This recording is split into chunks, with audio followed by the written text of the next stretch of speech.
Hey guys, how's it going? Hope you're doing well. My name is Crown, and today I'm going to read you some very interesting stories that I hope that you're gonna love. And now, without further ado, let's go!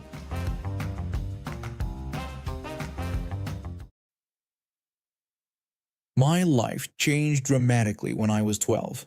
That's when my baby brother was born, with severe disabilities. Not the kind where someone can still enjoy life with some extra help, but the type where he needs constant care and can barely respond to the world around him. It was heart-wrenching watching my parents struggle to care for him, and it completely transformed our family dynamic. When I was 14, we finally got genetic testing done. That's when we discovered I carried the same rare chromosomal anomaly that had affected my brother. The doctors explained that if I ever had children, they would almost certainly face the same severe conditions.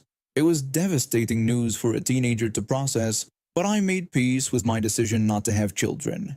Better to know early, I thought, than to find out later. Fast forward to when I was 16, standing at the bus stop after school one day. There were several of us students there, along with this new teacher who had just graduated from college.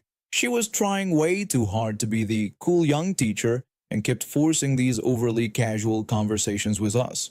We were all just making small talk to pass the time when somehow the topic turned to babies and future families. I immediately took a step back from the group, not wanting to participate.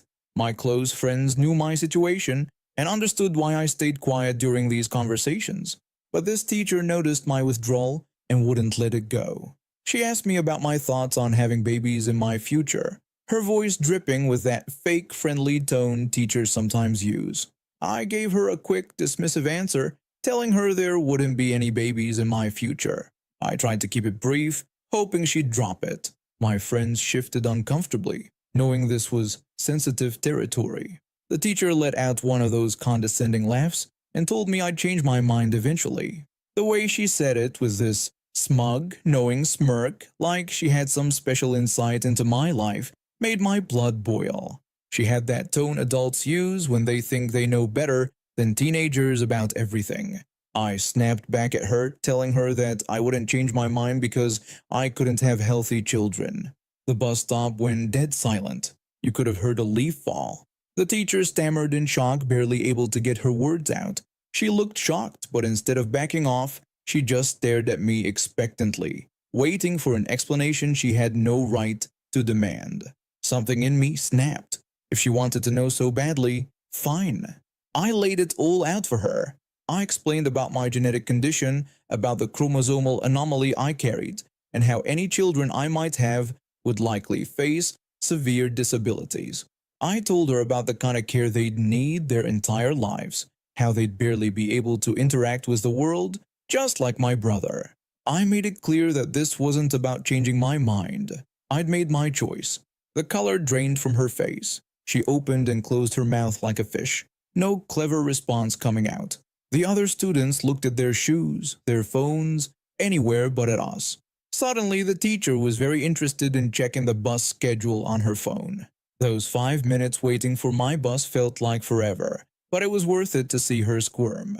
She never tried to force conversation with me again for the rest of the year. In fact, she could barely look me in the eye during class. She transferred to a different school the next year. Apparently, being the cool young teacher wasn't working out so well for her. I heard later from other students that she completely changed how she approached personal conversations with students. I work crazy hours, and my mornings are always rushed. It's a miracle if I manage to grab breakfast. That day, I was heading to a little bakery near my place. They make the fluffiest muffins and a killer coffee, the kind of stuff that gets you through a long day. I had overslept a little, so I wasn't exactly in the best mood.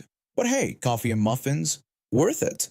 When I walk in, everything seems pretty normal. It's a small shop, cozy, and the staff are always cheerful despite dealing with grumpy people like me before their first cup of coffee.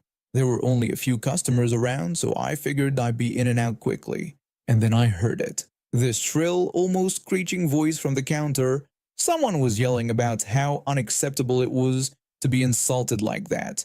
I look over, and there she is, Karen in all her glory. Middle-aged, classic Karen haircut, and a face twisted in righteous fury. She's holding a small cupcake in her hand, like it's a grenade about to go off. She was accusing the cashier of treating her like a charity case, demanding to know why anyone would give her something for free. The poor cashier, who looked like this might be her first job, was trying to explain that it was a promotion and that the cupcake was complimentary. Karen, however, wasn't having it. She insisted she didn't ask for pity and demanded they take the cupcake back, claiming she didn't need any free handouts.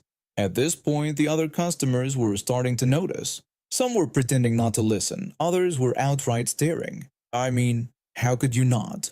It was like watching a train wreck. Karen kept going, her voice growing louder as she declared that she wanted to speak to the manager. She said it was the most insulting thing that had ever happened to her. I had my phone in my pocket and, well, instincts kicked in. I pulled it out and started recording. I wasn't trying to be a hero or anything, but this was the kind of meltdown that people wouldn't believe unless they saw it. She must have caught the movement because she turned her laser eyes on me. She demanded to know if I was recording her and accused me of invading her privacy. Then she told me to delete it immediately. I pointed out that she was in a public place and I was allowed to record. That's when she really lost it. She stormed past the counter and got right in my face. She shouted about how I had humiliated her and threatened that I would regret it. Then she turned and stormed out the door, yelling at someone outside. I was still holding my phone, unsure if she was bluffing or if I should keep recording. That's when her husband, or some poor guy she dragged along, came in. He's got this big dog with him, a German Shepherd. The dog looked confused, probably wondering why he was suddenly dragged into this drama. Karen barked an order for the dog to get me and even shoved the dog in my direction. The dog barked a few times, but it was obvious he wasn't aggressive.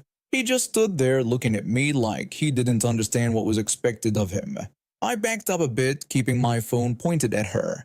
I questioned her, asking if she was seriously using her dog to threaten me. She yelled back that the dog would tear me apart and that I would learn to respect her. By now, the staff had enough. One of them, a guy who looked like the manager, stepped in and told her she needed to leave. He told her that the police had already been called. Karen, unfazed, declared that she would tell the police how the staff had mistreated her and tried to humiliate her in front of everyone. She grabbed her husband and dragged him and the dog out of the store, still yelling. I kept recording because I had a feeling she wasn't done yet. Sure enough, she was pacing in the parking lot screaming about lawsuits and defamation while her husband stood there looking like he wanted to disappear. About 5 minutes later, the police showed up. 2 officers stepped out and walked toward the store. Karen immediately ran up to them, all dramatic, pointing at me. She claimed I was harassing her, recording her without her permission, and even threatening her dog. The officers came over to me and I explained everything. I showed them the video on my phone which captured her meltdown and the moment she tried to sick her dog on me. They watched it, then looked at each other before walking over to Karen. They told her they needed to have a word with her. Karen assumed it was about me and said I was the one who should be arrested. The officers clarified that they were addressing her behavior, explaining that what she had done was considered harassment and could be seen as a threat. Karen, of course, argued that she was a victim and that it was ridiculous she was being questioned. The officers weren't having it. They asked her to calm down and step to the side while they talked to the manager and other witnesses. Meanwhile, her husband was awkwardly trying to wrangle the dog back into their car. Eventually, the officers returned to Karen and told her that based on the evidence and witness statements, they would have to detain her. Karen protested loudly, yelling that they couldn't do this and threatening to sue everyone involved. She continued screaming as they cuffed her and walked her to the patrol car. Her husband just stood there, not saying a word, probably wishing he had stayed home that morning. The dog, poor thing, wagged his tail, happy to be away from all the shouting. The officers came back to me to thank me for the footage and assured me that Karen would be charged for her behavior. The staff also thanked me, saying she had been a nightmare for months, but never crossed the line quite like this before. Honestly, who loses their mind over a free cupcake? Some people just can't handle kindness, I guess. Crazy Karens, man. They never disappoint.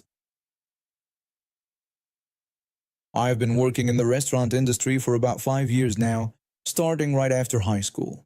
My parents weren't exactly thrilled when I decided to skip college, but I had a plan.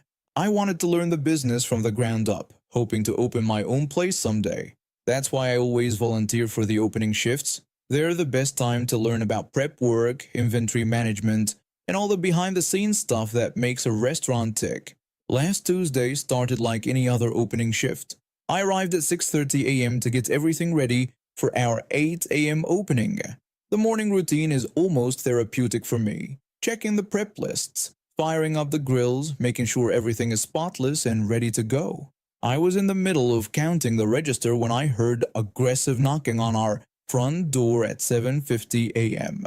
Looking up, I saw this guy in an expensive-looking suit, probably in his 40s, tapping his watch and pointing at the door.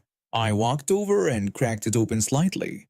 I politely told him that we weren't open for another 10 minutes. He insisted that he just needed to place an order. I repeated that we weren't open for another 10 minutes and explained that our systems weren't even fully up yet. He spoke to me in a condescending tone, saying he didn't think I understood and that it would only take 2 minutes.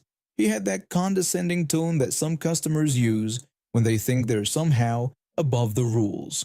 After dealing with entitled customers for years, I've learned to keep my cool, but this guy was really pushing it. Still, I thought maybe he wanted to place a pickup order for later in the day, which we sometimes do. I decided to compromise and told him I could take his pickup order for later that day. I asked what he would like to order. He rattled off his order, a complex breakfast combo with about 5 modifications.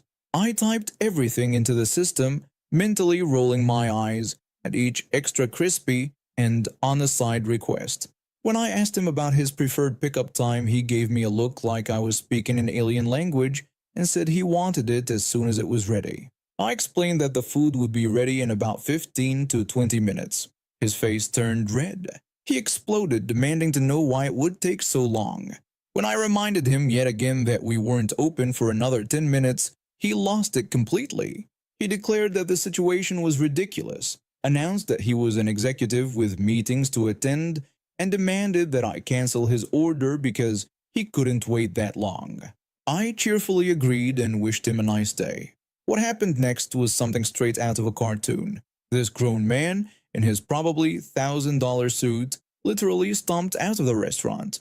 Each step was like a mini tantrum, his expensive shoes slapping against the floor so hard I thought he might break the tiles. When he was having his little stomping session, he didn't notice our district manager pulling into the parking lot. I watched through the window as he stormed right past her, nearly knocking her coffee out of her hand. When she came in, she asked if everything was okay. I explained that we just had a customer who was upset about us not opening early for him. I told her the whole story, and she laughed, saying she'd seen him throwing his fit on his way out. But then she got serious and mentioned that she recognized him. She explained that he worked in the office building across the street and that they were actually one of our regular corporate catering clients. The next day, we got a call from his office's administrative assistant trying to place their usual large catering order for an upcoming meeting. Our district manager personally took that call and politely explained that due to a recent unfortunate interaction, we would need to revise their corporate account terms. Their new terms required 48-hour advance notice for all orders and full prepayment. A week later, I saw him in line during actual business hours. He wouldn't make eye contact with me, but I made sure to give him my biggest, brightest smile when I took his order. And yes, he had to wait the full 15 minutes for his food, just like everybody else. I'd like to share something that happened to me yesterday while Christmas shopping. For context, I'm a high school teacher, and after a long week of grading final exams before winter break, I decided to get my holiday shopping done. My family has this tradition where we exchange bottles of fine spirits and wines during our Christmas gathering. It started with my grandfather, who was a wine connoisseur, and even though he's no longer with us, we keep the tradition alive. I had just finished my last day of classes before the break and still wearing my Philadelphia Flyers hoodie and the Santa hat my students had given me, they know I'm a huge hockey fan, I headed to Total Wine & More in one of the wealthiest neighborhoods in our area. I used to work at a cafe in this town during my high school years, so I'm quite familiar with how some of the locals can be, let's just say, rather demanding. Now, if you've ever been to Total Wine & More, you know their employees dress impeccably. White button-down shirts, pressed black pants, and polished dress shoes. They take their wine expertise seriously, and their appearance reflects that. Meanwhile, there I was in my bright orange hoodie, jeans, and this fluffy Santa hat, looking about as unemployee-like as humanly possible. I knew exactly what I needed. A specific bottle of whiskey my brother had been hinting at for months, and a nice Cabernet for my sister-in-law. I was heading straight to the whiskey aisle when this woman, probably in her mid-50s, wearing what looked like a fancy outfit worth more than my monthly salary, suddenly emerged from one of the aisles. She asked if I worked there. I kept walking, assuming she was talking to someone else. She repeated her question, a bit louder this time, but I still kept walking because surely she couldn't be talking to me. She then practically shouted the question a third time. At this point, she actually stuck her arm out to stop me, like a crossing guard halting traffic.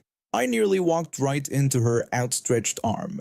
She then asked one final time if I worked there, emphasizing each word as if I was hard of hearing. I couldn't help it. I started laughing.